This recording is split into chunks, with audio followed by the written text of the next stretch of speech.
Have you ever travelled in the front end of the plane? Maybe that's all you fly. For others, it may seem like a dream so far away. Airport lounges, priority check-in and that VIP treatment, all part of the parcel when it comes to flying in luxury.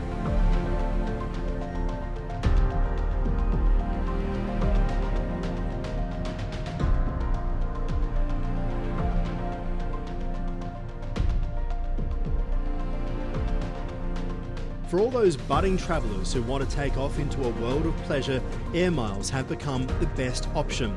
But does it now pay to be loyal anymore? Loyalty comes with a lot of benefits, but also some challenges.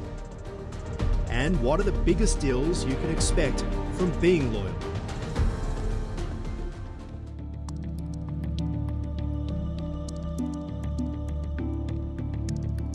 Planes are back in our skies after a turbulent period in global aviation.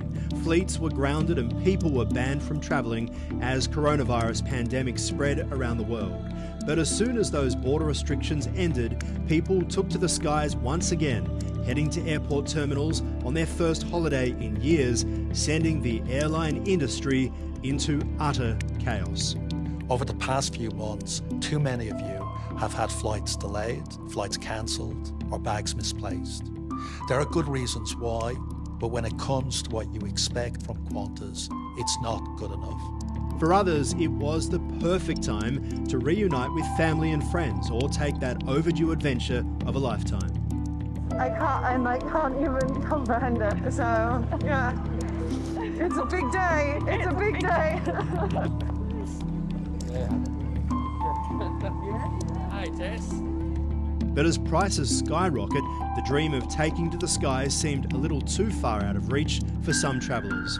The rise in jet fuel prices due to Russian-Ukraine war and increased demand for travel after lifting COVID lockdowns at a time when the airlines are yet to return to their full capacity after COVID-related downsize are the main reasons for the recent surge in airfares.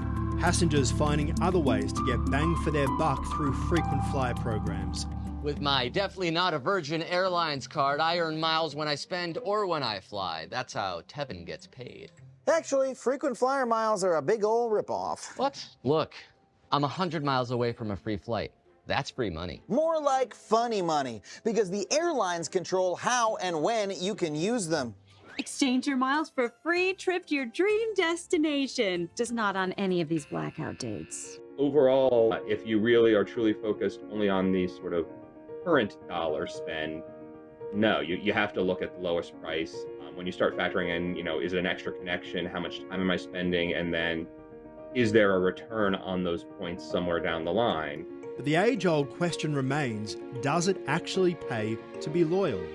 For me, being loyal to an airline today is very much about the sort of elite status day of travel experience. And sometimes that's as simple as in the States, especially, like you get an upgrade maybe. Probably not, but when that happens, that's nice. You get access to extra legroom seats without paying. If you are a true jet setter who flies several times a year, perks can actually save you money. The potential for massive savings of access to things that you can't otherwise afford. Premium cabin travel has been a big factor in that. You fly a little extra here and there, and all of a sudden you get a free business class ticket. Was a great thing. It also comes along with a string of upgrades like waived fees and lounge access. When you fly more, the perks become even more valuable too. So how does it work? When you work with somebody, they might have a contract with a certain airline, and you start to earn status credits. And as you move up from silver to gold to platinum, you get all bunch of benefits. So for example, platinum will give you first class lounge access, it give you first tips at upgrades, and more baggage and things like that. And paying out of your pocket isn't that easy, especially if you're not flying that often.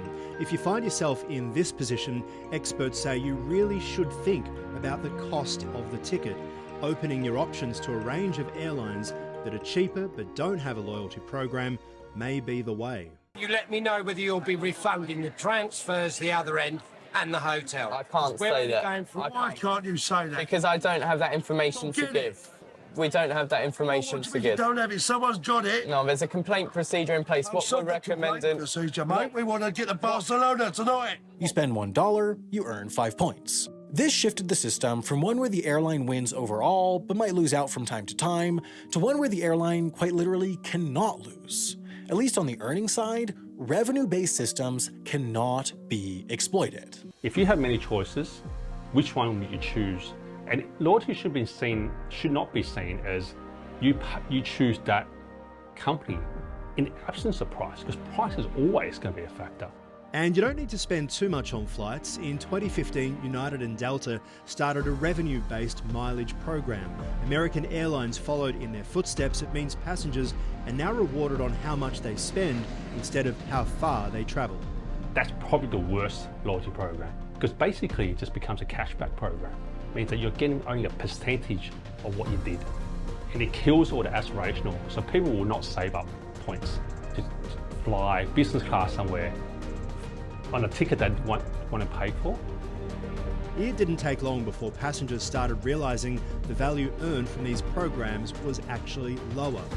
I'm not sure necessarily it's COVID that shifted everything so much as airlines realized that the programs are cash cows and they can make a ton of money selling their points to third parties who then give them away to you as a partner, to the customers. And ultimately that shifted sort of the valuation and where things were going in terms of how people accumulated the points, but also how many points some people had and sort of how frequently they tried to use them for these big rewards. And the airlines realized, I think, that they could continue to make all this money and maybe not have to pay out as much.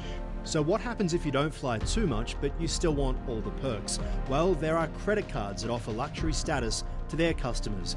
You can enjoy lounge access, insurance, and extra perks if you signed up to one of these loyalty programs.